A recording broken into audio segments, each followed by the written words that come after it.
All right, peace, family. I want to talk about something that I believe is one of the most pressing issues facing African Americans. And when I say African Americans, I'm talking about the group of black people in the United States that was forcefully put into the United States jurisdiction. They was forced to assimilate. They were denationalized and detribalized. That's the people I'm talking about. Those group of African Americans, numbers say that it's anywhere between 40 to 60 million of us. And we only own 8 million acres of land between 40 and 60 million African Americans. So we are born owing land because it's negative if we're going into how much land is owned per person. Africa, it has over 7 billion acres and they have a population of over a billion. Nigeria, they have 225 million acres of land, and they have a population of 203 million. So at least one person can at least own 1 acre of land in Nigeria. But the Nigerians, the group, they own 225 million acres of land compared to African Americans who only own 8 million acres of land. We have Ghana. They have 59 million acres of land and they have around a million people. So they owe a lot of land in Ghana per person, as African Americans only owe 8 million acres of land. In Kenya, they have over 143 million acres of land and their population is only around 49 million people. So they also have more land than the African American who's only have 8 million acres of land. In the Congo, they have over 579 million acres of land, and they only have 91 million people. So they have half a billion acres of land, and African Americans have 8 million acres of land. In the Sudan, they have 466 million, and they only have 41 million people.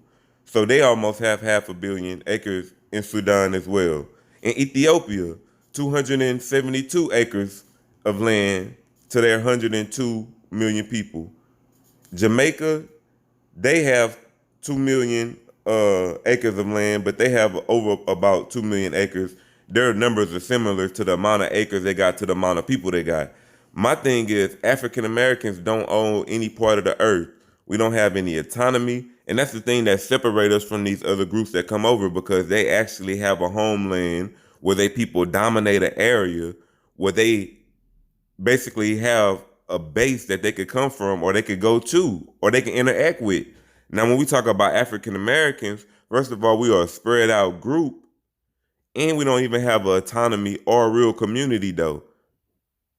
African Americans don't get together and do their politics and stuff like you would have the Nigerians, the Ghana, the Kenya, people in Congo, Sudan, Ethiopia, and Jamaica. I understand Africa was colonized too, but the Americas was colonized. So America was colonized and black people were enslaved at home. We already went through the black aboriginals on this channel. That's not even something I'm going to debate with. Like, it's there. So even the black aboriginals, they making up this group of African Americans, and we still only owe 8 million acres of land being at home. This is the most pressing issue that African Americans don't own Earth. It's in front of climate change, because if the Earth get destroyed, okay, our generation's never gonna own none of it anyway. So that's not a most pressing issue. If we get land, it becomes important to us. But at the moment, we don't own any of the Earth. We can't get any resources because we don't own any part of the Earth. It's like our people are basically gonna come to the United States, be over assimilated till we don't exist anymore. And that's not where it's at. We are we as African Americans are a distinct people because we have a distinct plight, we have a distinct political need and agenda, and genocide happened to a specific group of people in the United States borders. But I just wanted to bring it to you that the African American community doesn't own any land, and that's what will separate us from any immigrant group that'll come to the United States, whether it's a Mexican who has Mexico. I interact with them. I know they send money back to Mexico. It's a fact.